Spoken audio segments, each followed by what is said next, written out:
Okay. All right, we're there. Here we are. Good afternoon and welcome to Clearly Go Live. Go Live. Go Live. Sam, I was in the Tustin office yesterday and someone said, you need to redo the logo, you need to redo the sound music. I said, you clearly have not joined Go Live in the last couple of weeks because we've redone the logo, we've redone the sound music. You ask and you shall receive. That's right. Well, to their credit, it's only been a few episodes. It's only been a few episodes, I know. But you guys speak, we listen. That's right. It only took us 4 years.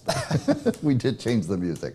So welcome. And Sam, before we joined, Sam, you were saying that welcome to the official real estate season. Why did you say that? Because it's post-Super Bowl. So Super Bowl is like the starting point. On that Monday after the Super Bowl is when people are going to start shopping for homes again, right? Start coming to your open houses. So in the chat, if you held an open house Super Bowl weekend, how'd it go? Let us know. It'd be interesting to know. You know, we were, Allison Jones and I met last week with a lot of our Lux directors. Yep. And we went around the table and asked them how their market was, and almost every single one of them had said that since the start of the year, market has picked up. Oh yeah. So very encouraging. Good. Very encouraging. I like it. So I think you have an ASA you want to share, and I got a couple really cool slides I want to share with the group before we get into our topic.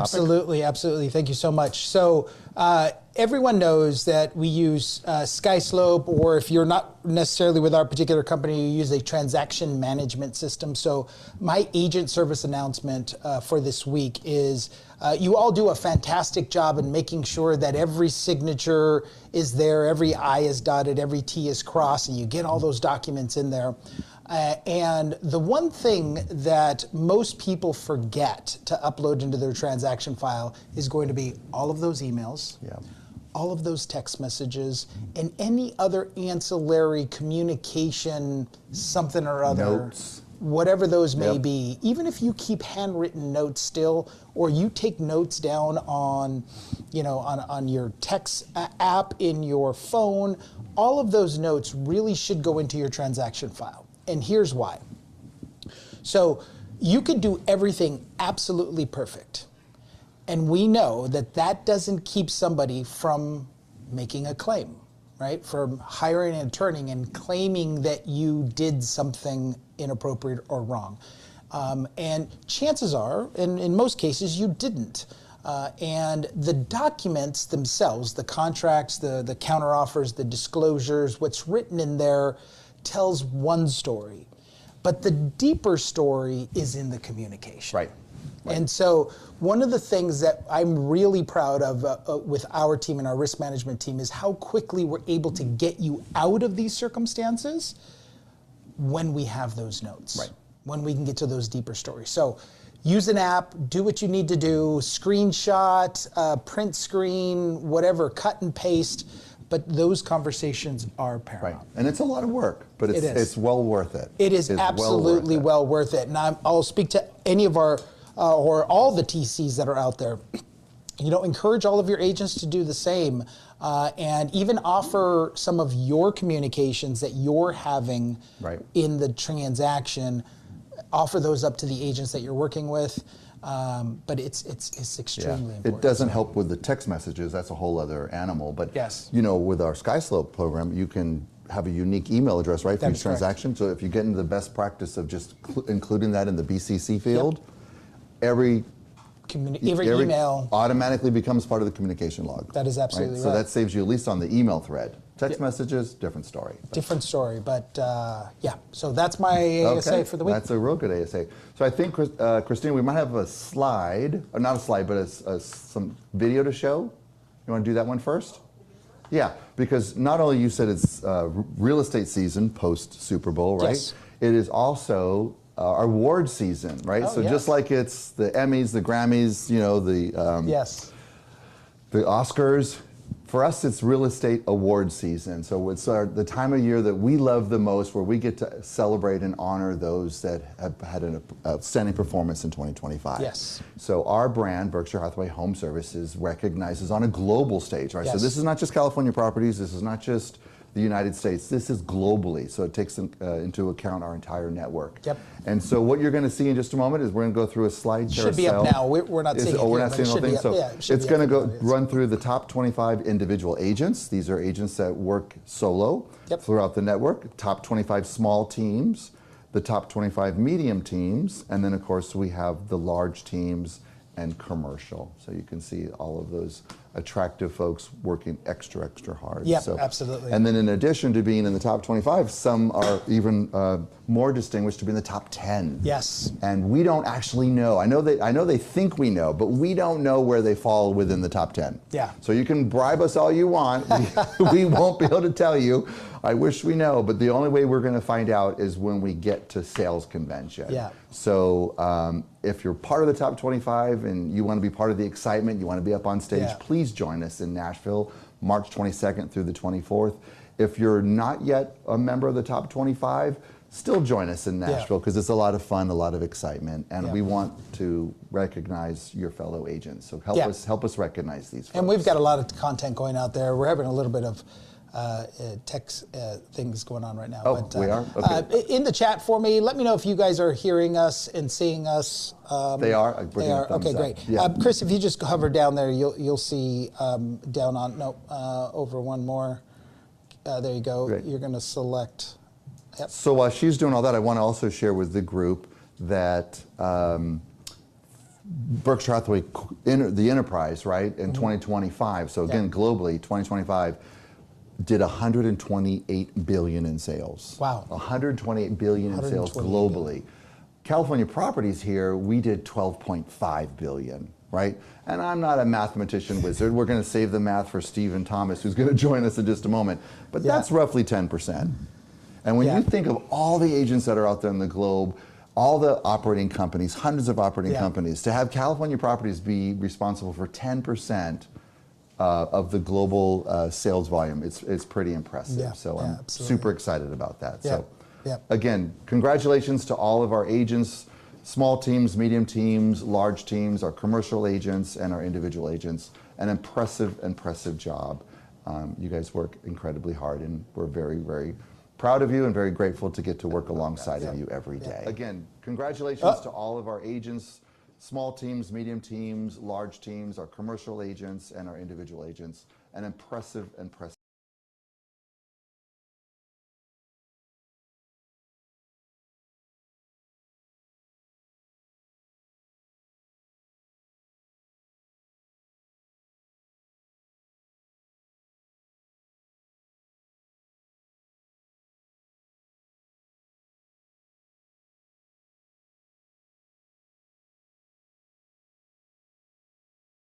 Yep. Okay, good. All right, we're back. Forgive us. No worries. We're all good now. We're back. All right. So again, I think we've gone through the entire slide. I don't want to shortchange anybody. Everyone got to be seen? Okay. All right. Yeah, you can go ahead and close that. Okay. We have a couple slides, and let's go to the old traditional slides because I do want to share a few things with the audience before we go into Stephen. Okay, so you're very involved in our Quick Collective. Without you, they wouldn't be on the air every Friday. So thank you for all that you do, Sam. I appreciate that. So every Friday, Jimmy Burgess has a mastermind group. They moved it from 8 to 9, right? So it's 9, thank goodness. 9 a.m. instead of 8 a.m. Exactly. This Friday, we have Jason Pantana, who's a good friend of California Properties. We've had him speak on this show. We've had him at our Lux presentation. So we've had him a few times. He's going to talk about how to use AI, the importance of AI in searches, right? And the dominant, how it's becoming much more dominant now. It used to be back in the day, Google, right? You wanted to make sure that you showed up on a Google search. And if you did, you got a lot of the leads. That way you became the dominant leader in a marketplace. That's changing. Yeah, it is. Right? Dramatically. And a lot of our really top performing agents, if they haven't taken the time to learn how to, it's pretty simple. It's just a 2-step process. But if they don't take the time to learn how to do that, they're gonna get passed over. Right? And he does such a fantastic job at really taking you through all of those different choices, and that he has a program that is a really in-depth program that if you choose to, you can sign up for, that will actually walk you through step by step all of these different resources that you can use as an agent for your particular area. So super smart guy. You know, the one criticism I hear is that he's so smart, he just kind of overwhelms people sometimes, but I think Jimmy will kind of rein him in and keep him focused on the topic. So Christina, I think we might have put in the chat the link for register. There's also the short bit.ly link that's pretty easy. It's just bit.ly, quick win, and that's the date, right? Obviously pretty simple, 2-13. It's in the chat now, so if you click on that link that's in the chat right now, you can register for and if we have friends joining us on YouTube, they can use that link as well, right? Yep, so absolutely. Please, if you're outside the organization, consider joining that. Come one, come all. Come one, come all. Absolutely. You'll be glad you did. In fact, we have a lot of people across the country from various organizations, and that's the one thing that Jimmy Burgess was really adamant about. Right. If we were going to do this, and Chris Kelly as well. We just want to inform the industry and help elevate the industry. A rising tide, right? Absolutely. It's going to rise all boats. Okay, next slide, Christina. So again, same topic. I thought this was an interesting stat. 1,000 watt. Yep. We had 1,000 watt at the explosion, right? Yes, the we West did. Coast explosion with Vince Lacey in Laguna Beach. So 61% of consumers said they used AI to find or evaluate the real estate agent. That's a huge increase from just a couple of years ago. I was in the room when he said that, and the room went silent. You could have heard a pin drop. You know why? Because most people in that room probably don't have it set up properly through AI, right? And just so we are clear, what he was really referring to is going into ChatGPT and the person asking ChatGPT, who is the best realtor in whatever area? Right. Who should I be hiring? Which agent has this? You can see, well, the prompt right there says, the consumer, show me the best agent in Montgomery County, PA that can sell my luxury home the quickest with the highest price. If you haven't done these simple steps in ChatGPT to kind of be the agent of choice, your name's not going to come up in that search. It is going to be the new frontier. It's going to be the new race. I remember when everybody was racing to have a website. Yep. And when SEO was kind of in its early stages. Yep. And the people that got out in front of it and built their website so that SEO could find it and find it easily, we're at that frontier now with AI. Yeah. So I know we put the link in there for Friday's Quick Win, but we have the two. These are from our good friend Rajiv. Yep. He's created these two ChatGPT, I don't know, what would you call them? They're custom GPTs, right? Yep, custom GPTs. So Christine, if you want to put the 1 and the 2 in the ChatGPT as well, they're easy to use links. If you click on the link, it's going to take you to ChatGPT and you can follow the prompts and easily walk it through yourself, or better yet, join the Quick Win Collective on Friday, and Justin will walk you through it as well. Yep, all right. absolutely. I think we got one more couple slides real fast, and we're going to get right to that. So I wanted the agents to know that the 2026 National Housing Outlook put out by Home Services of America, our parent company, has since been branded with Berkshire Hathaway as well, right? A lot of the consumers out there don't necessarily yet know that Berkshire Hathaway and Home Services of America are the same company. So we made sure that we've added the Berkshire Hathaway Home Services logo there. It is available on the marketing resource or the resource center page. Yes. If you go to the next slide, Christina, I thought it was appropriate to show some of these slides because this is what the content in the report looks like. That's right. Really robust, really graphic, really well done. And I thought it was fitting because Stephen does also provide us with great content, wonderful slides. This is a great way to just start a conversation with your clients. If you have a CRM where you're sending out a monthly newsletter, maybe send this instead. If you're at an open house and you want to capture someone's contact information, have a copy of this and offer to send it to them electronically, right? Because it is available in a flip book version. Yes, it is. It's actually fantastic. And what I love most about this initiative, and I had an opportunity to talk to Chris Kelly, CEO of Home Services of America, and much like many of the other national companies, meaning like Zillow and Realtor.com and Redfin, that put out their kind of forecast and what they're seeing from their company perspective, Chris Kelly is now taking our information that we've always had, but historically we shared it internally.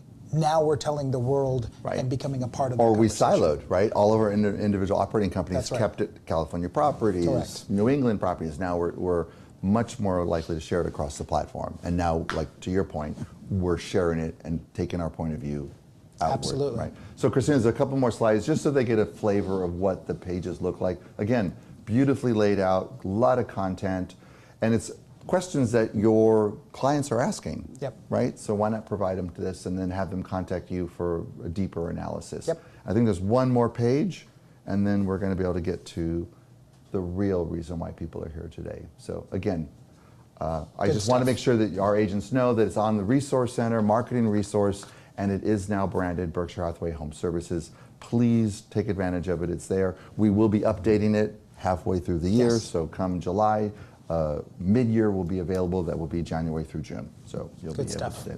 Good stuff. Speaking of good stuff, what a wonderful segue, Sam. Thank you. Let's bring on the man of the hour, Stephen Thomas, who's got a lot of good stuff to share with us.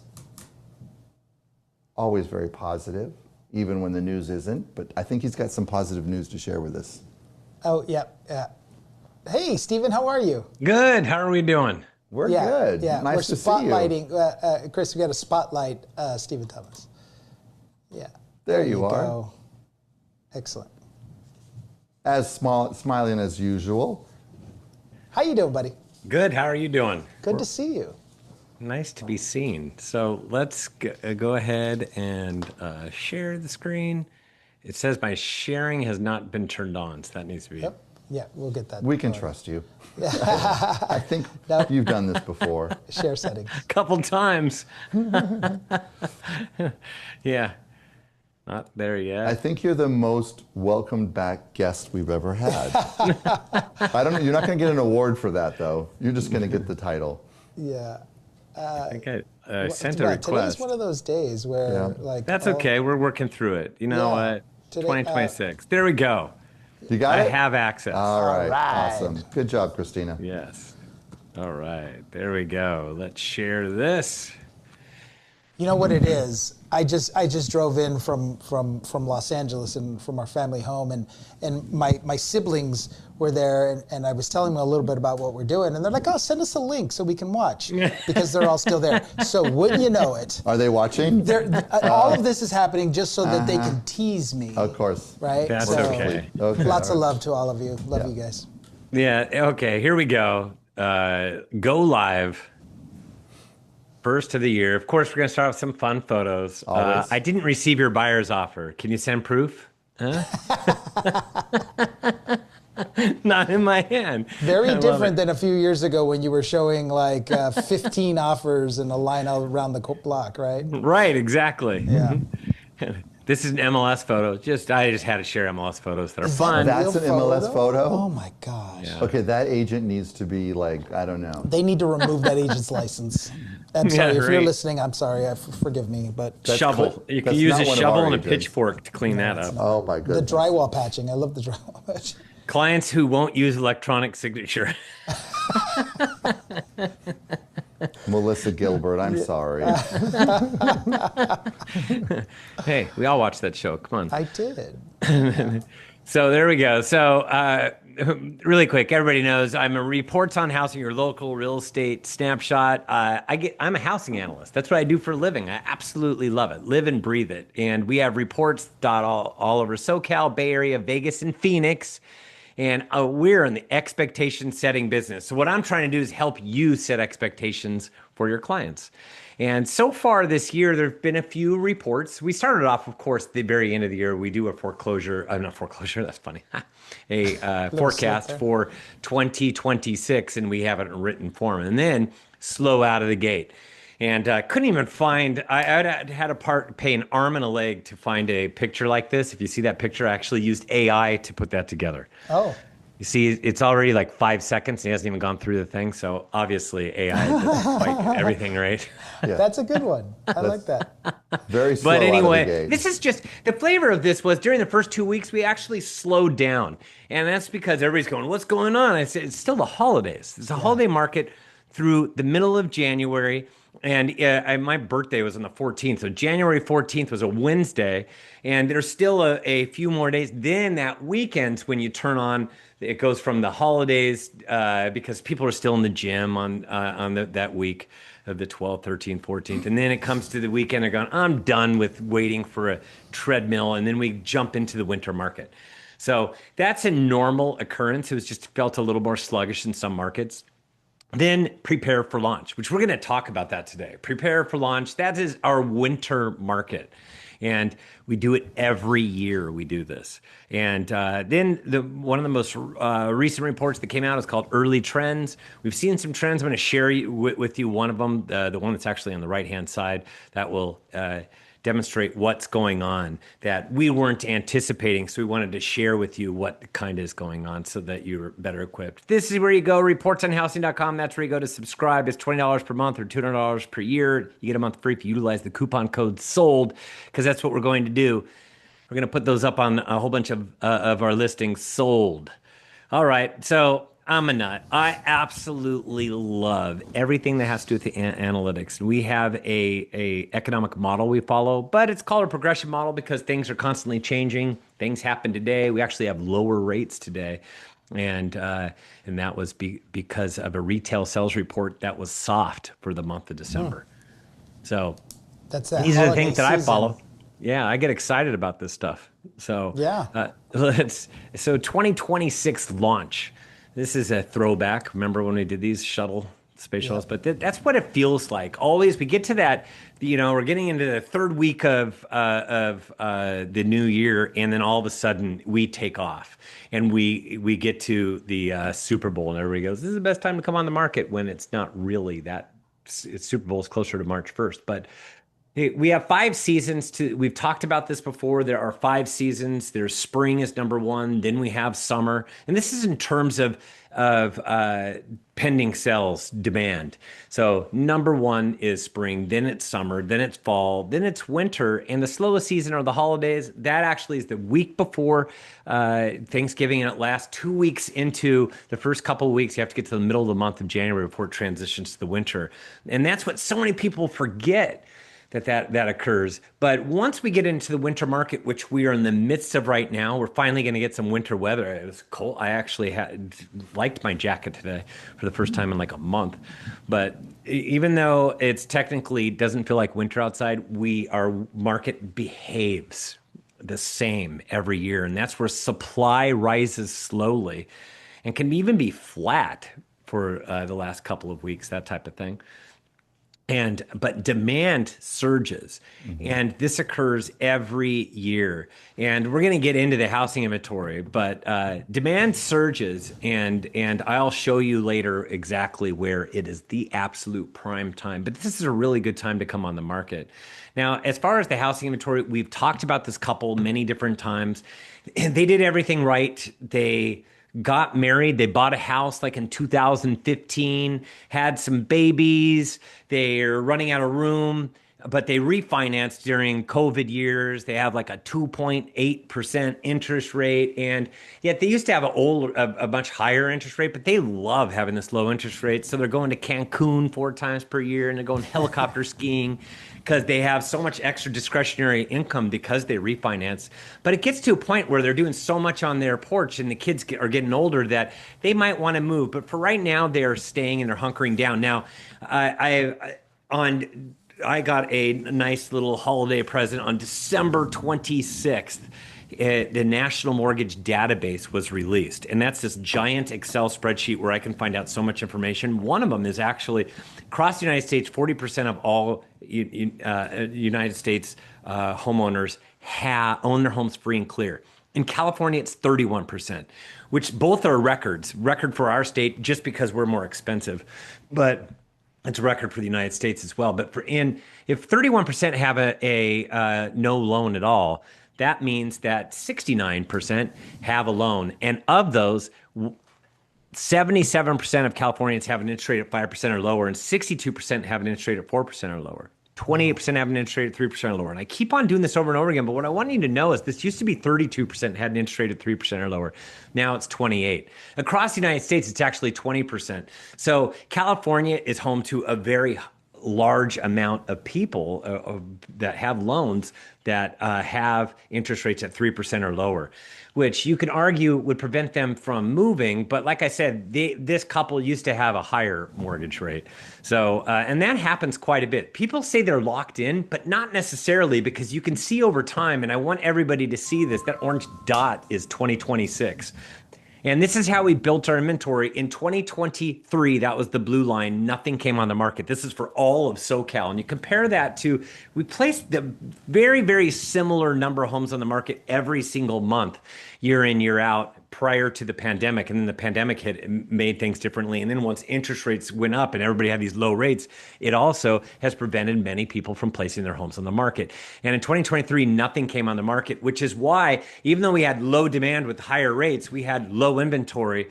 So that low inventory actually trumped the low demand, and it's like that supply and demand scale. We had very low demand, but actually we had such a low supply that it favored sellers in that supply and demand scale. Now you see the purple line, that was 2024. We started placing more homes in the market, but demand didn't change. So more homes coming on the market started to accumulate, and it started to even out that scale a little bit. In 2025, even more.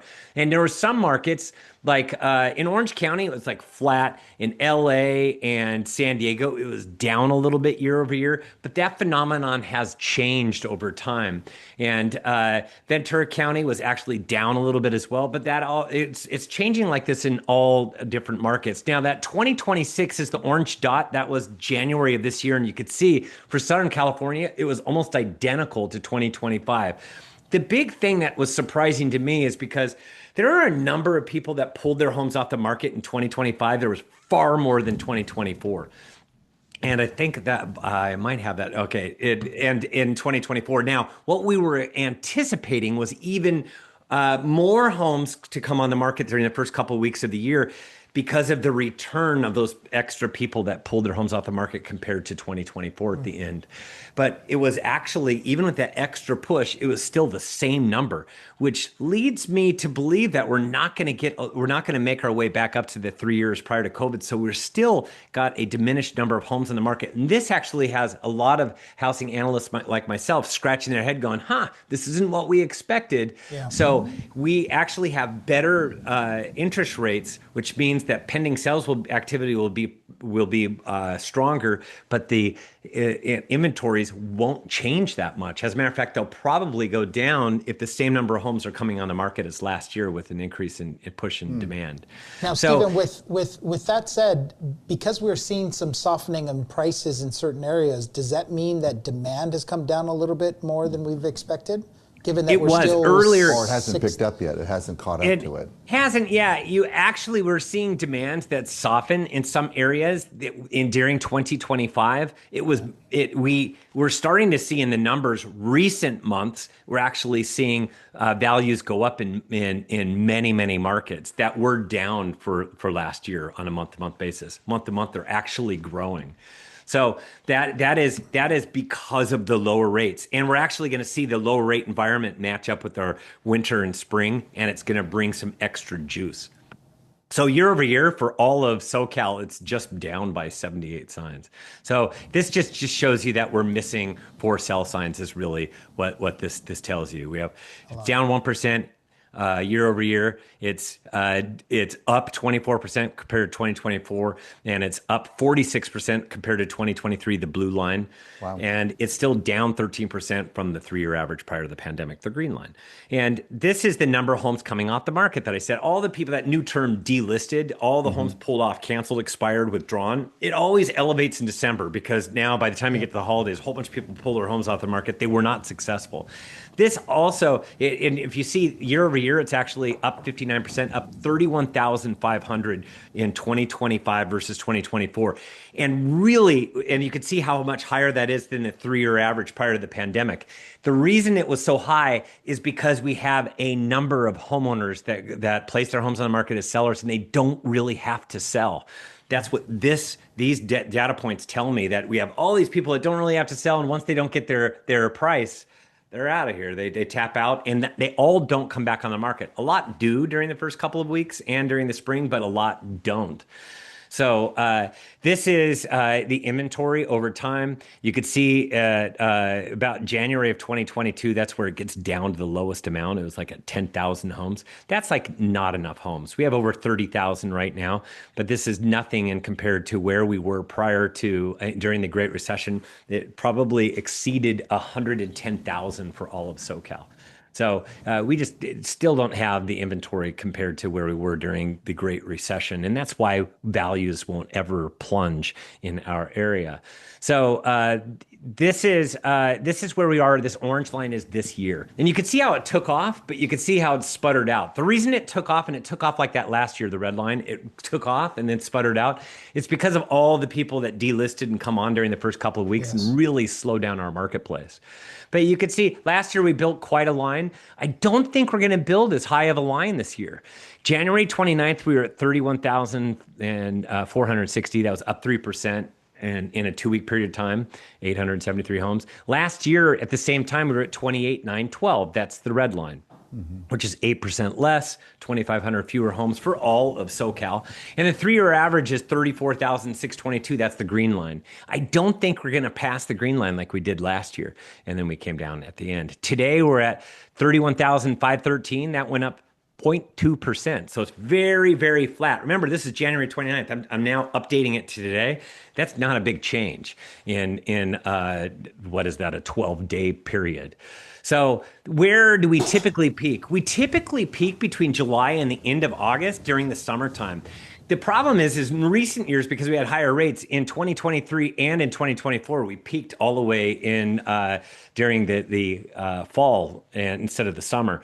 But last year, the red line, you could see we peaked right there at the beginning of July.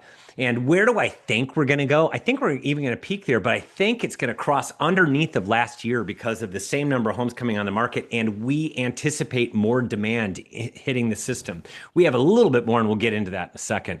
I'm doing this so that everybody understands where we're at and where we are headed for the beginning of this year. And it's kind of mapping out to kind of what we forecasted. So demand is definitely rising right now, and it comes on really hot and heavy because we go from nobody, buyers not playing at all and looking at during the holidays to the middle of January, all of a sudden they start coming out more and more. And as the year progresses from there, as the weeks progress, there's more and more and more buyers that are looking. And I'm using this, I used to use 5,000, but I want everybody to see 7,000 because this is a price point that kind of is a price point that we're all like kind of striving for. It's pretty much the middle of the market for along the coast. And you could see it with 20% down and wanting $7,000 per month.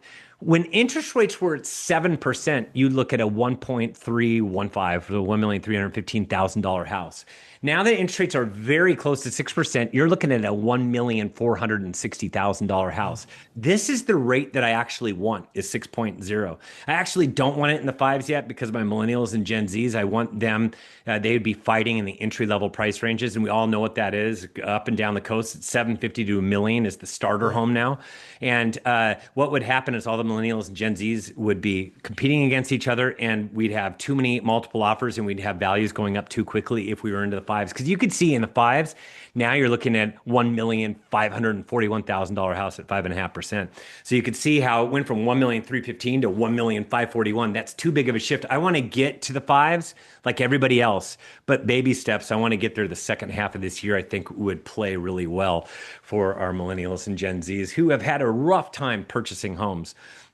And I've actually shown you this before, but this is just a reminder what happens with rates when they fall. We'll actually get more activity because this is a survey, and I don't know who answers surveys. I want a survey on who answers surveys because nobody answers surveys. When I ask a room full of people, there's usually 1 or 2 hands that go up. But you can see this is the red line is the third quarter of 2025, and this is done by Resi Club. And you can see at 7%, only 14% of all homeowners would consider moving with that kind of a rate that they'd have to trade to. At 6%, it's now 52%. And at 5.5%, you're now looking at 2/3, 66%.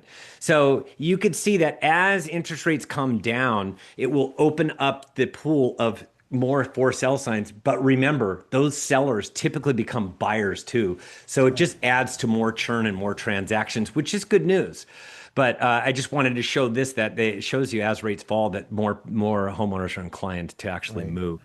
Because a lot of people have been putting their real estate desires and goals on hold, but you could see that they've been holding off for a few years, where we're missing about 1 million extra deals for 3 years now, and it's all because of these higher rates. And as rates come down, that's pent up buyers' demand that's waiting for rates to come down. They're also waiting for prices to crash, but they're realizing that that's not what's going to happen as much as they want it to. But you could see on the right-hand side, that's 20, 23, 24, 25. And on the very, very right-hand side, that little needle, that is the beginning of 2026. And so this is where we are at right now as far as demand is concerned. We're at January 29th, we're at 9,023. You could see how we started off low. It actually went down for the first 2 weeks and then turned around and now is going higher. And it's skyrocketing up. It went up 2,162 pending sales, 32% in a 2-week period of time. And remember, this is all in January 29th, so it's 12 days ago. Last year, we were at 8,867, which is 2% less, or 156 fewer pending sales. That's the red line. The 3-year average prior to the pandemic is 14,041. So we're missing a lot of demand. I think this year we're going to go from where we've been hanging out. You could see the red, blue, purple lines to a little bit higher than that. Because already today we're at 10,308, which is up 14%. And I believe that year over year, it's already growing year over year, and it's only going to grow even more year over year as this year goes. It's kind of like that flywheel. I don't know if you've read the book Good to Great, but you get that flywheel going, but once it starts going, it starts really moving, and that's the way that we think that we're going to see more pending sales activity materialize in more closed transactions this year. Now, this is good for everybody to know, and be prepared for it. Do all your homework, get out there, knock on doors, do all of your legwork for making things happen, because this is where demand will peak. It's typically between right at the end of March, 4th week of March to the end of May is where we have a peak in demand. And what we think is going to happen is it's going to overshoot the last few years and start its own curve, not going all the way up to the 3-year average prior to the pandemic, but making its way somewhere above the last few years and breaking out so we do more transactions. And that's because we have a better balance with lower rates, with more homes on the market, and demand can now push up a little bit higher as we have this lower rate environment. Now, the speed of the market, place your home on the market, when are you going to open up as an escrow? You could see that this is where it went up high and then it's come down. And in the very, very middle, that's when we had 5% interest rates in 2018, in November 2018. This is where we are right now. And you have to understand, expected market time is not the same as days on market. I will get in a future episode, I'll explain the difference. It is very important that we don't hang our hats on days on market. It's just looking at the days on market on individual comps and talking about it and where they've been, their track record. That's important. But as far as the speed of the market, days on market is a horrible speedometer. It will not tell you how fast you're going. Now, our expected market time does, and that's why during the first 2 weeks, we had days on market dropping, but our expected market time was rising because demand wasn't really going up. It went down a little bit, but we actually had inventory going up a lot during the first 2 weeks. That was the relisting. So it slowed down. And I had agents go, "What's going on?" I said, "Holidays." It's still the holidays. You can see that this is where we are right now. It was 105 days, but it went down 29 days in a 2-week period of time. So it was making its way up towards 140, and it just dropped like a rock and made its way down to 105. So, and that's where it was 12 days ago. Last year, we were at 98 at the same time period. That's where the red line is. It's below the 100. And the 3-year average is 76. That's the green line. And where are we at today? 92. And it's dropping. I don't take the numbers until Thursday night, and I imagine this is going to make its way down into the 80s. it's just going to start to get hotter. And where do I think we're going to go? Well, first of all, I need you to know that about halfway through February through the end of April is the speediest time of the market. And that's about where we're at. But you can see what I actually think is going to happen is we're going to dive underneath of last year's speed and then hang maybe in the upper 70s for all of SoCal. Each market is different, but this is what we have to anticipate. And we'll have to see how it materializes after that, because we had a slowdown of that housing market because we didn't have as much demand. But if we have more demand and we have the same number of homes coming on the market, the expected market time could actually go flat from there and hang there so it doesn't slow as the year progresses. But we'll have to see how the rest of the market unfolds as we drive into spring. LA last year was at 96. This year is at 101, 101 days. Orange County was at 61 and now is at 68 days right now. This is a year ago. San Diego was at 75 last year and is at 74. And it was a lot slower year over year, but San Diego's been speeding up quite a bit recently. And Ventura was at 71 last year at this time, and it's 67 days right now. Santa Barbara was at 108 last year and is at 116. And so now you kind of get where everything's at. Each market is a little bit different. A lot of that also has to do with price points. And from here, it will continue to drive down for the next few weeks, and we might see the best time in the market between March 1st and the second week of March, mid-March. Hey, Stephen, really quickly, if you don't mind, I'm curious to know how you would explain expected market time versus days on market to the client. I don't want you to go deep into the differences, but to a client, how would you articulate? I'm going to show you guys a chart later. If we have time, I could even do it today, but I definitely will be teaching you. Really, it's all the homes available on the market today. And then what we do is we took the available homes and we do a division and divide it by demand, a snapshot of the last 30 days of pending sales activity.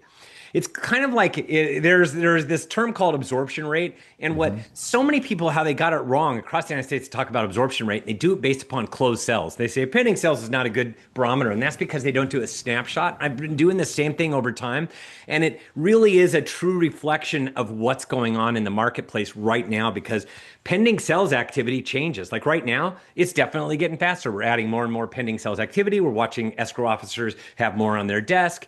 We're seeing more offers written. And we know that the inventory level is not surging. So that's why the market's speeding up. Days on market will not capture that. Yeah. And the reason why I came up with expected market time in the 1990s as a way to counter everybody that was talking about the days on market, and I hated it as a statistic because it didn't properly illustrate what was going on to my clients. Because back then I represented buyers and sellers, and I would explain it based upon, in your upper ranges, and there's 35 homes on the market today. It would be above $2.5 million. Let's say there's 35, and there's one that goes into pending sale status within the last 30 days. That's a pretty slow absorption rate, and that's kind of what we're doing, but we're doing it based upon pending sales rather than closed sales, because closed sales is a reflection of markets in the past. Correct. And so, I'll do a better demonstration of that going forward, so you can really understand, because we really want to understand how we go moving forward. And I can even in a future episode show you how to calculate this within a given area as well.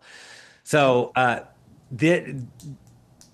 So rates are extremely important, and rates are going to drive where pending sales activity goes from here. So that is why we watch it so very, very closely. Because if rates were all of a sudden, because we're getting a weird jobs report. We're supposed to get it last Friday, but we had a government shutdown for like 3 days. It affected one of my data points again. We're supposed to get a jobs report last Friday. We're going to get it tomorrow instead. So stay tuned. I mean, if this jobs report was a lot less than expectations, we could see interest rates dive to 6, even 5.99, 5.98. So we'll have to wait and see. Okay. So that brings us to our next segment. But first, I think we're bringing somebody in. We're going to bring in someone who knows interest rates very, very well. Greg Roberts from Prosperity Home Mortgage. So Greg, please join the conversation. I do want to remind our audience, if you have a question, please use the chat. Or Q&A. Or the Q&A, but if you raise your hand, we won't be able to call on you. So just use the chat or the Q&A, and then we'll be able to read your question to our panelists. So Greg, What say you about PHM and interest rates? And I'm sure you have some exciting news to share with us. Oh, yes, I do. Good afternoon, everybody, and everyone out in Go Live land. What I want to talk to today is about strategy and solutions to help you win more clients in 2026. And how are we going to do that? It's a two-prong approach. One is protecting your relationships with Prosperity's client strategy.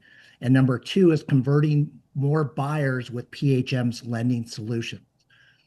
Protecting your relationships. Why does this matter so much now in today's marketplace?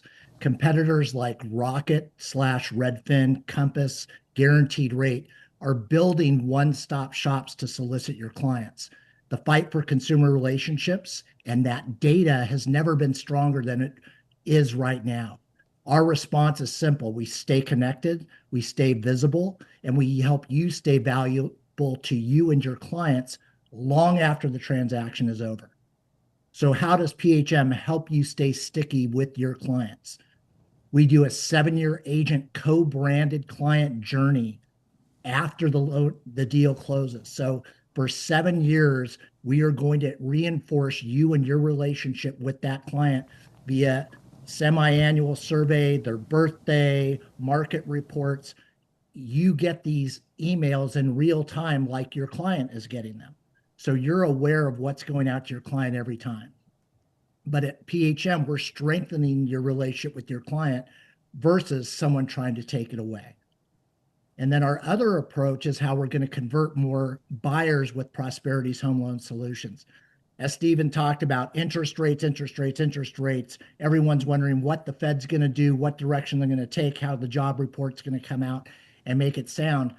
But the whole thing is it's speed, efficiency, and having the programs and seasoned bench to be able to get you to the finish line in the fast, most expeditious way with people that know what they're doing and know how to put together loans and help you in your transactions. So how do we do that? We help you compete by offering different programs. Our FHA program, which everyone is aware of, has been offered in your offices for the last couple of weeks. We're continuing that promotion because it's been so well received.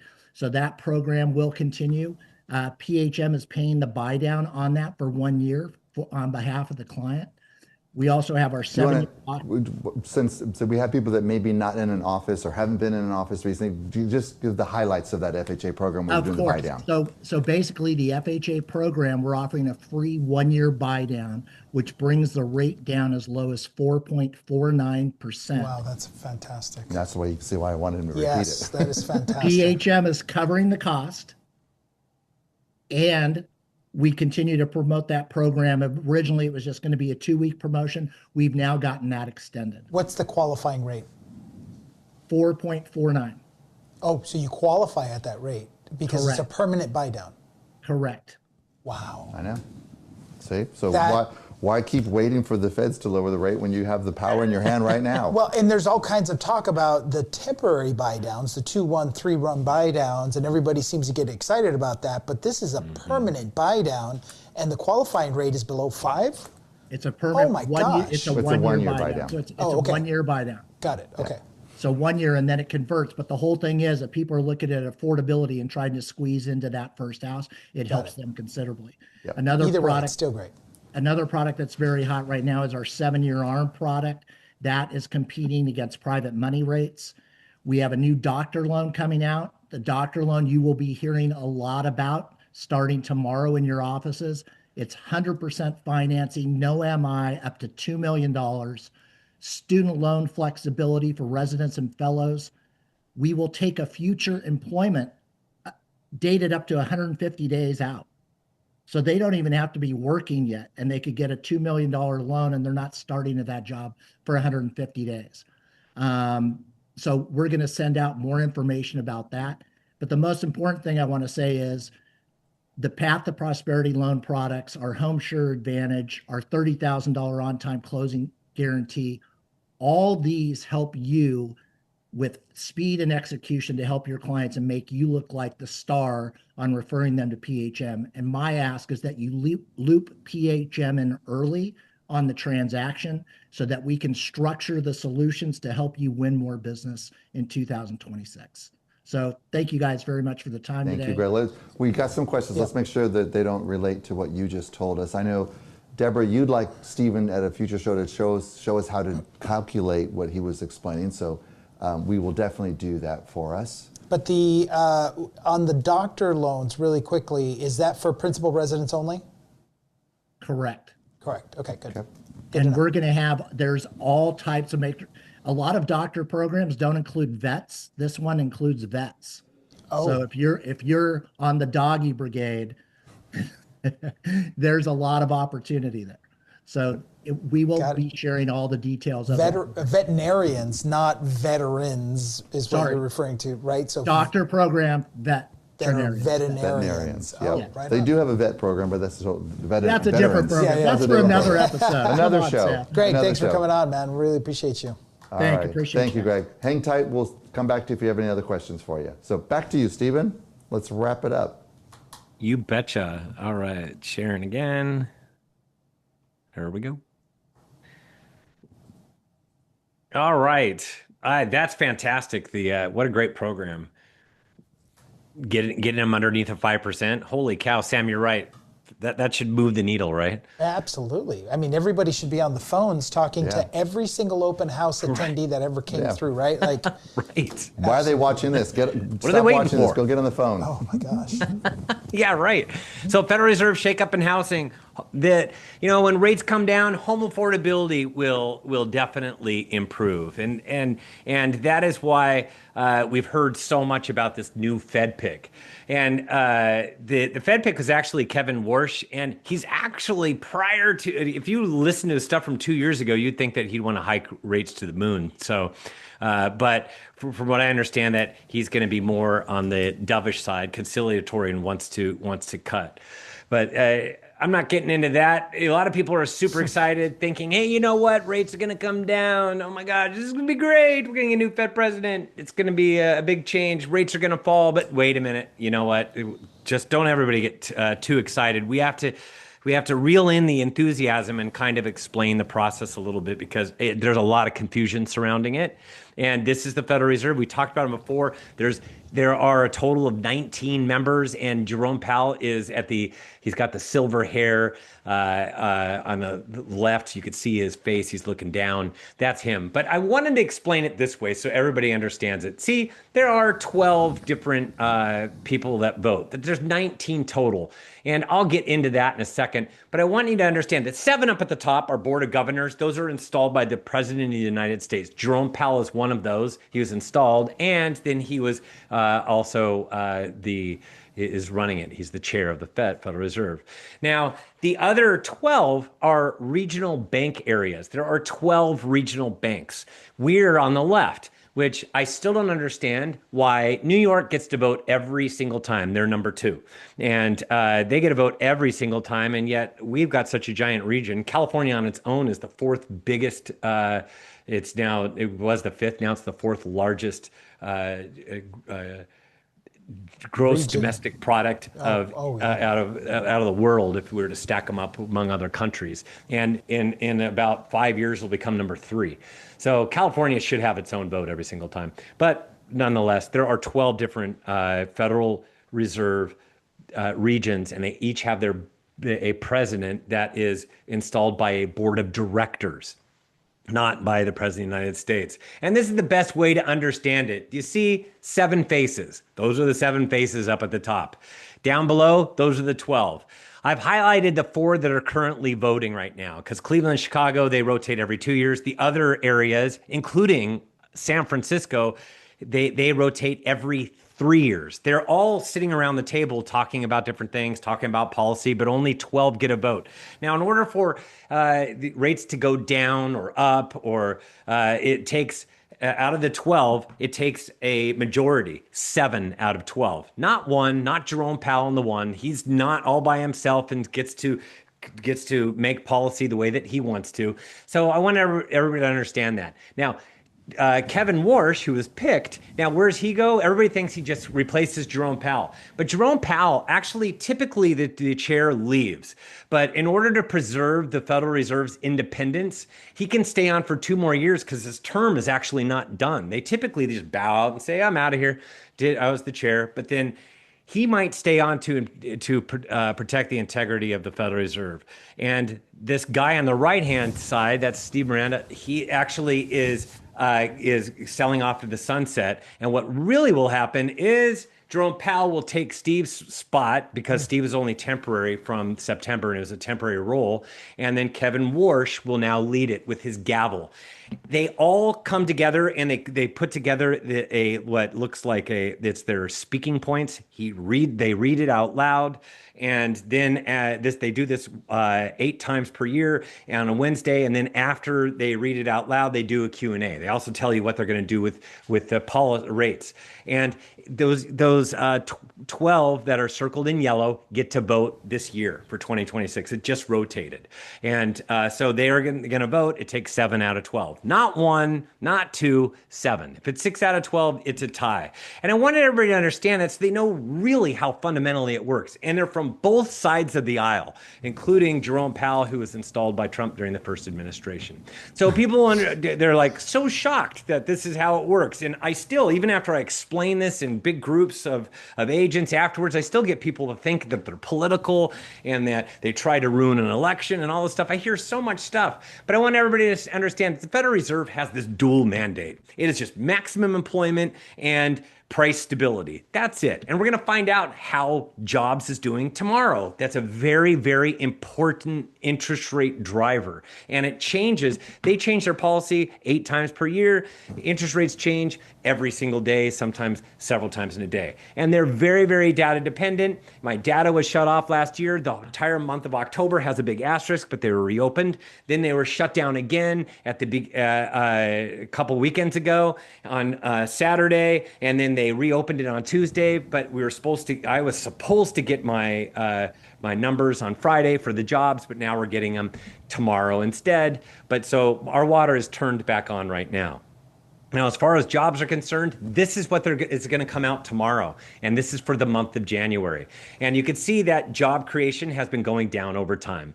And that you can see that unemployment has been going up over time. Recently, it dipped down. That was more of a calculation type of thing because the government was shut down for so long. They made some weird analysis that some of us economists don't agree with. But just know that overall, jobs is deteriorating, which is putting weight on rates to go down. Now, inflation has been going up a little bit, but it's not out of control. And recently, this is a little bit lower than what expectations are, and that's because there's a problem with, again, with the government being shut down as long as it was. They say that there was like 0% inflation for the month of October, but it's really about 3% inflation. Now, 2% is where they say they want to be, but they arbitrarily made that back in 2012. So it was recently that they did that. So know that, and if you go back in time, a long, long time, the United States, the average inflation is actually 3%. So making the inflation wish to be 2% is actually a recent phenomenon. And it could be argued that it really doesn't have to be, it could be 3% and it really wouldn't make much of a difference. So these are what rates have done over time. And as a matter of fact, today, the 10-year treasury was down, so were interest rates. But this is where rates a year ago were a full percentage point higher. So it being a full percentage point lower right now means that buyers have about extra 10% in buying power, which will make a difference for our spring because we have not had interest rates below 6.5% that matched up with our spring or winter market. In the last 2 years, we didn't have it. So this is going to be really good. And it marched its way down from the end of May all the way until we got to September 3rd. It slowly but surely went down lower and lower until even October, you could see it went down lower. And it's been since September 3rd on, it's been 5 months that we've been below 6.5%. This feels real. This was our base case, and it's making its way towards 6% again. At 6.11% is where it is as of today. So today it's at 6.11%. It's making its way back down. It almost hit 6%. And the only reason it looks like a W right there, the only reason why it shot up is because that was one little, I don't even know what they call it, a tweet, whatever. It was when they said that they're going to take over Greenland and we might even put troops on there. That was a geopolitical thing that overnight, just the message alone made rates go up, which is why I don't really care for politics, because politics messes up my line. I want to be at 6%. That's where I want to be. So, and I'm bent on getting there. And we're almost there at 6.11%. Now, this guy just holds a gavel. And I want everybody to understand that he is not going to orchestrate all of a sudden interest rates to get into the fours. Instead, you guys have a product where you can get in the fours right now. Don't even have to worry about it. Yeah. You don't need Kevin Warsh to be the person that single-handedly is going to bring down interest rates. And this is just for your own edification. If you Google the term Nixon and President Nixon and Arthur Burns, that's the guy to the right of Nixon, he actually did the president's bidding. He wrote about it, regretted it, and it actually caused some serious repercussions with inflation and higher interest rates as a result of the policy of reducing the federal funds rate unnecessarily. So just do your own research. That's my thing. Do your own research and figure things out and know why people like me, economists, say, don't touch the Fed. Leave them independent. Everything will work out. We're getting a slower jobs. We could get rates down. So reportsinhouse.com, that's where you go to subscribe. It's $20 per month or $200 per year. You get a month free if you utilize the coupon code SOLD. So there you go. Well, that's $20 a month well spent. It's actually a fantastic report. Yeah. I get the San Diego one every time, and in fact, his opening line, he showed it at the beginning. Kudos to your opening line on, I think it was the Orange County report. He's quoting Trader Joe chocolate croissants. Not only is it a lesson in economics, but it's a lesson in great copy. Yeah, well, got your attention. Well, I think he might be using ChatGPT. that one's not. Have you ever had them? Yeah. Holy cow. I had one of my agents, my subscribers actually came and said, you know what? I was lying in my bed and I'm super mad at you. I've been a subscriber since 2012. And he went out and got those croissants, chocolate croissants. It is a wonderful thing. Yeah, he didn't know about them prior, so yeah, thank you very much. There goes my January 1st resolution. So we do have some questions for Greg Roberts and for one for you. I think, Greg, you're answering some of the questions in the chat, so thank you very much, Greg, for doing that. Yep. Greg, if you want to come back on, I think, though, you've answered a lot of the questions already. Yeah, he did answer some in the chat there. Okay. It does say after there's a question in here that says, after the rate buy down expires, what will the rate jump up to? Is that go up by 1%? It's 1% above so basically it's a 1 year 1% buy down. Okay. So you're still 499 to 599. Yeah, it's still under 6. Correct. It's still an incredible program. And the whole thing is, if and when interest rates go down, we will then refi you and you don't have to pay the underwriting fee to PHM. We refine your rate guarantee. What can you remind? Maybe it's too difficult to say real quickly, but the max loan amounts. I know it varies by county. On the county, so it's about 830,000. Call it. Okay. Between across San Diego, Orange County, Ventura, Los Angeles. Each of them are a little bit different. Santa Barbara, unfortunately, gets the lower end of the stick. Don't ask me why. Which makes no sense with the high end up there. But they are always the lower price on the totem pole when it comes to the rate. Okay. Yeah. And Stephen, again, we're getting more questions, more requests to have you show us how to calculate that. So, folks, we're going to do it. He's back every other month. Yep. So just add it to your calendar. We'll do it next time for sure. Yeah, we're excited to have that. Hey, Stephen, really quickly, again, putting you on the spot one last time.